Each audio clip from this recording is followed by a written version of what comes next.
On a hot summer afternoon, an employee of a local landscaping company takes a break to say hello to a friend.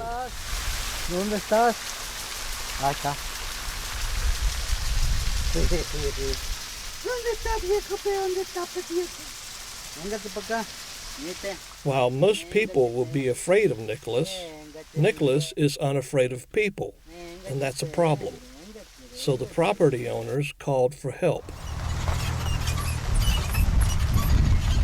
Christy Crowboth is a Stafford native. Find this boy of yours. She and Chris Stevens are co-owners of Gator Squad.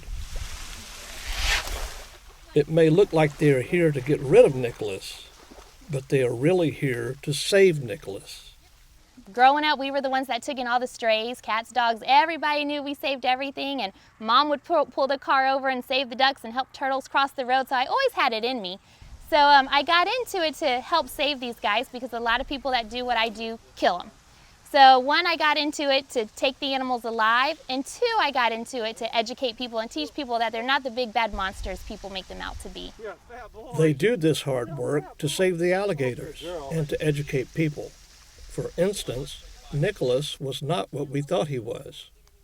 It's a girl. All right. We got a Nicole. Most of our gators, unfortunately, once we catch an alligator, we only have two options. We can either kill them, or they have to live in captivity the rest of their life, because all of our gators that we catch are nuisance alligators. That means they're showing up in places they shouldn't be. People are feeding them. They're showing up in backyards or swimming pools. Nuisance gators cannot be released in the wild.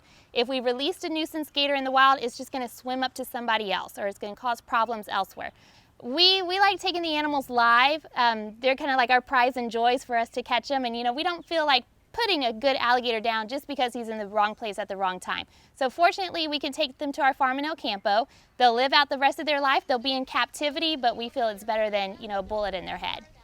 People seem to have a primal fear of alligators, but the truth Gator Squad is trying to communicate is that people are the greatest threat to alligators. In Texas, alligators are protected. We have rules and laws set in place to keep both animals and people safe. When people break the laws, that's when accidents can happen. And the number one rule with Texas Parks and Wildlife is do not feed alligators. If you're feeding an alligator every day, he's going to come and he's going to eat. But if you go away and someone else comes, and if that person has a chihuahua, the alligator's going to think, oh look, they brought me a chihuahua today, and take it. And then that's when problems happen. Once alligators start seeing us as a food source, that's when the danger happens. That's when they're stalking people around the ponds. That's when they're coming up to investigate people fishing. That's when the problems arise, and that's when people can get bit. Gator Squad's other big message: don't try this at home.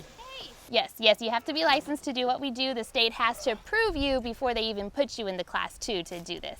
So you have to be a licensed professional to do this, and we don't just go out and catch alligators. Places don't just call us to come out.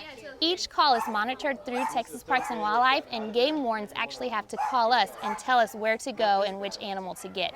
Alligators have been around for about 37 million years, so it's fair to say this is what a dinosaur may have sounded like.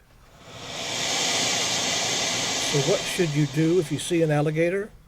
So the general law, state law, stay 30 feet away. If you can get closer than that, you shouldn't try to, but if you do, you need to call Texas Parks and Wildlife and say, hey, this alligator's not moving, I'm trying to walk by him and he's not showing any fear. So what have we learned? Don't feed alligators. Call Texas Parks and Wildlife if you're worried about a gator.